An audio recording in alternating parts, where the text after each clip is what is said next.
Stop worrying and start living. Worry is in fact practical atheism. Worry is in fact practical atheism.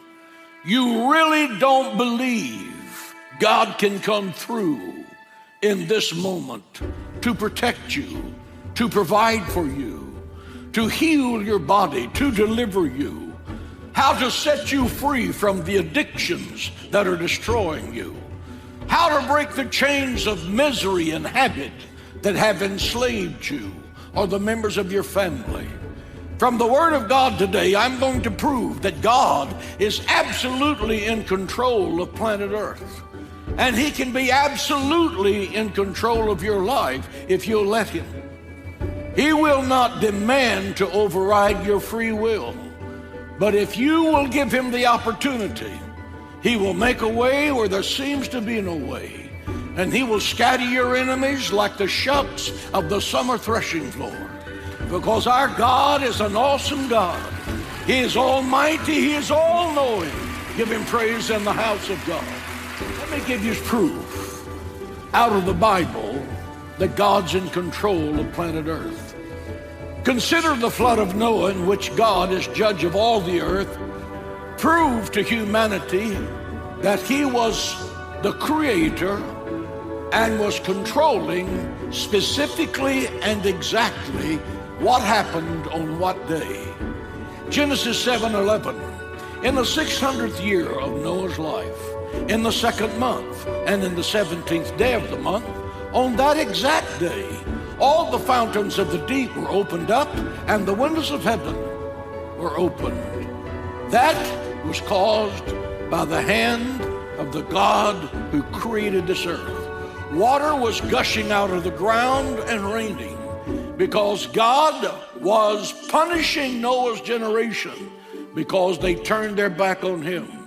I'll just take a moment to say to America, we are running God out of our society. We are throwing God out of our schools. Many churches are throwing God out of their pulpits and preaching anything but the truth of the Bible that God has given us.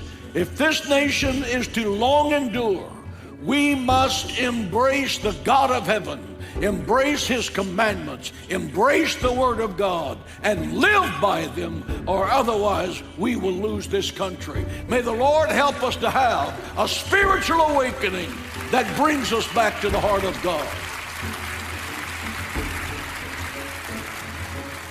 It happened on an exact year, exact month, an exact day. On creation's morning, an all-powerful God flung the glittering stars against the velvet of the night. Why? They were to become celestial evangelists to every nation on the earth. That there is a greatness and grandeur that they do not understand. That is the majestic hand of God. An all-knowing, all-powerful, omnipotent God calls the stars by name. We can't even locate them with the massive telescopes we have, but God calls them by name. He holds the seven seas in the palm of His hand. He measures space with His fingertips. He weighs the mountains in a scale and the hills in a balance. The God that we serve has total control. He said, "Let there be light." And in that moment of time, darkness was shattered and conquered forever. His Son, Jesus Christ, walked upon the raging sea of the Sea of Galilee, and He held the winds in His fist and said, "Peace, be still." That's control. That God is in control of planet Earth, not the United Nations, not the European Union, not the tyrants and the dictators in New York, not the power-hungry politicians in Washington, not the fake news frauds that are tearing up this country, but our Father which art in heaven. He is in charge of this nation.